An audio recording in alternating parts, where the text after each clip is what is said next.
100 anos de fé, 100 anos de amor, 100 anos de devoção. É a coroação da padroeira do Recife. Nossa padroeira, rainha de Pernambuco. Pois é, meus amigos, está começando o programa Nova Esperança, uma maneira de fazermos história, de revivermos a história.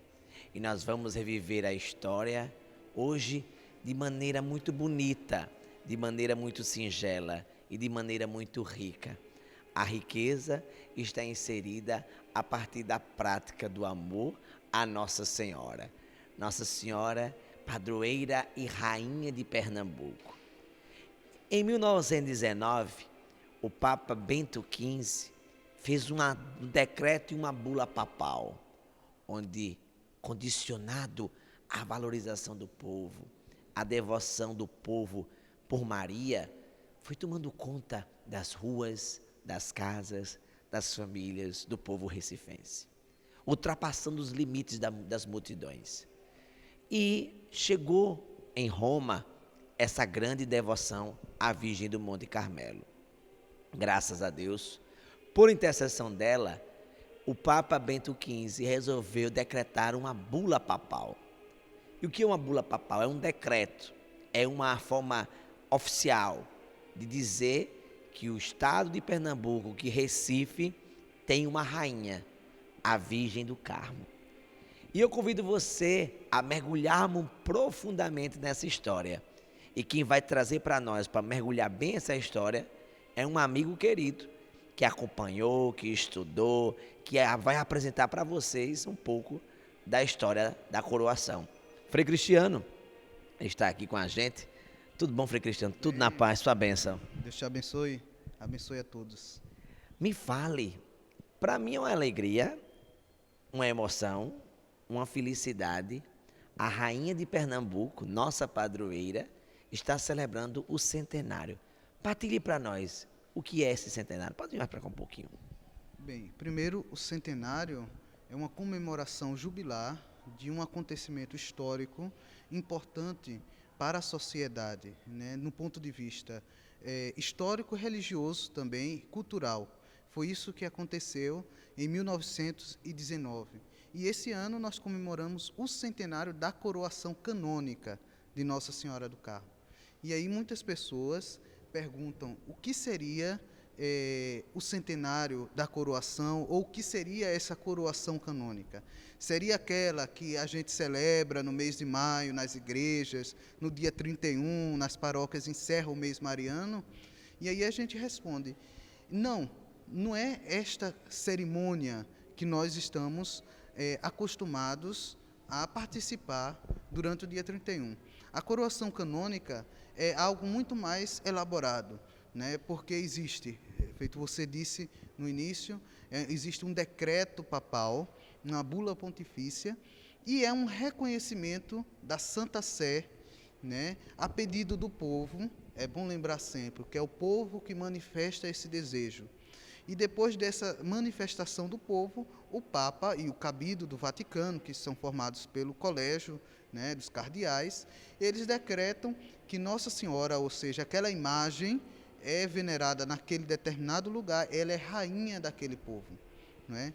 Então é uma manifestação popular e a pedido, né, do Vaticano. Pois é.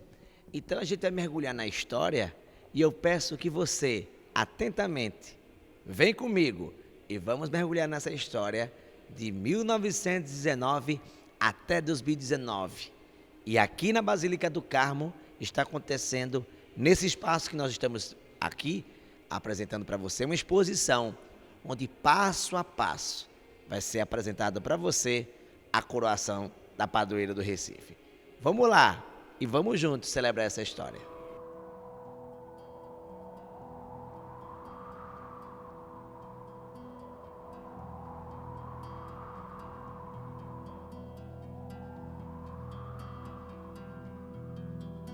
Senhor, tende piedade de nós, misericórdia, Senhor.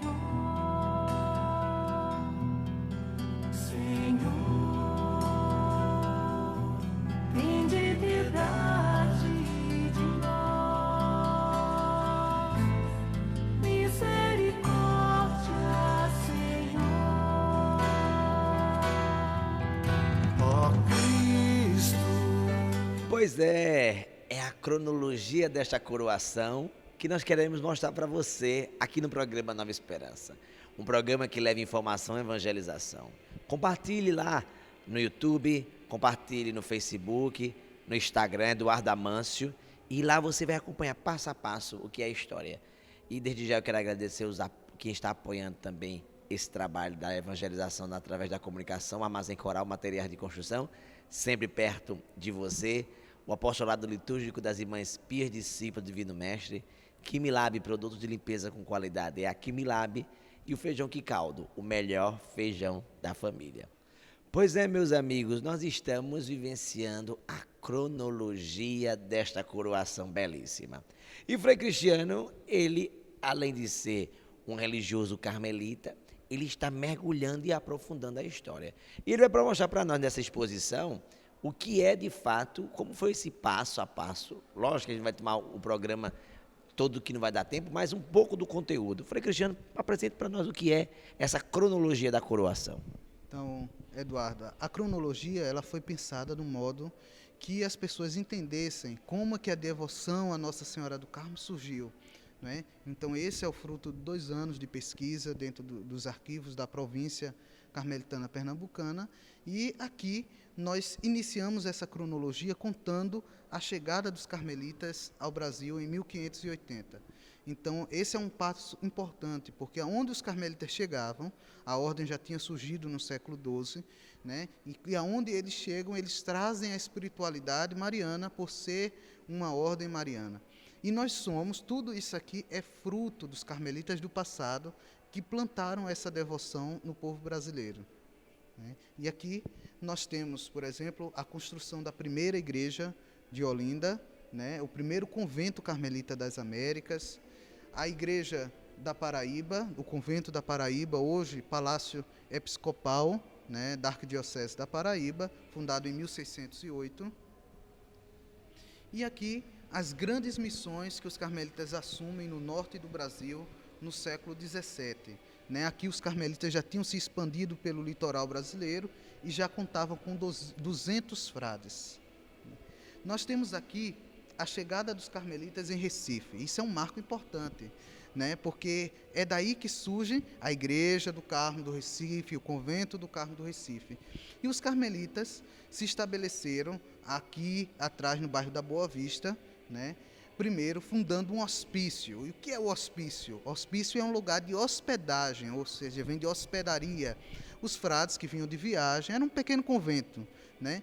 E esse hospício alagava, né? Então, os frades solicitavam à Câmara de Olinda um outro terreno, né, para poder estabelecerem morada. E tinha acontecido a guerra, né, a invasão holandesa, e os holandeses tinham sido expulsos. Um dos patrimônios dos holandeses é o Palácio de Maurício de Nassau, né, o Palácio da Boa Vista. Então, foi doado as ruínas do Palácio de Maurício de Nassau para que os carmelitas pudessem estabelecer e fazer nele o seu convento, né? Então, a partir daí que os carmelitas se estabelecem de fato aqui no Recife. Muito bom. É isso aí, minha gente, fazendo história, a presença dos carmelitas, e a gente vai acompanhando. Aqui é uma pintura a óleo do Frei Carlos de São José, introdutor da reforma turonense do Carmelo brasileiro e fundador do Convento do Carmo. Explica um pouco sobre esse quadro, Frei. Esse quadro aqui é muito interessante, porque ele, o Frei Carlos, ele serviu, né, aqui de modelo vivo na hora que foi pintado. Isso aí a gente encontrou no arquivo, nas crônicas da época, e ele foi um dos reformadores. Ele chegou, né, em 1677 aqui no Brasil, e ele tinha uma missão, junto com outros frades da época, introduzir uma reforma no Carmelo brasileiro. Essa reforma é a chamada Reforma Turonense. Aconteceu na França e se espalhou na Europa, e essa reforma pregava que deveria existir um estilo de vida mais simples entre os frades, ou seja, a reforma pregava a pobreza, a vida de oração e a vida fraterna. Ou seja, é uma volta às origens do Carmelo, né? Então essa reforma se espalhou. Eles chegaram primeiro no convento de Goiânia, se estabeleceram lá, foi o primeiro convento reformado das Américas, e depois ele veio para o convento aqui do Recife. Aqui os frades resistiram, Olinda também resistiu a essa reforma, mas aqui ele conseguiu, junto ao rei de Portugal que estava apoiando a reforma, conduziu, né, conseguiu introduzir essa reforma e foi o fundador deste convento, na perspectiva que nós conhecemos hoje, né, com a dimensão que nós conhecemos, né, com todas essa arquitetura, né, barroca que nós conhecemos. Pois é, olha aí que maravilha. Então ele foi o projetista deste convento. A gente vê mais fotos da fundação do Hospício Nossa Senhora de Piedade, em Jaboatão dos Guararapes, porque até hoje em Piedade existe a presença carmelita, tá certo?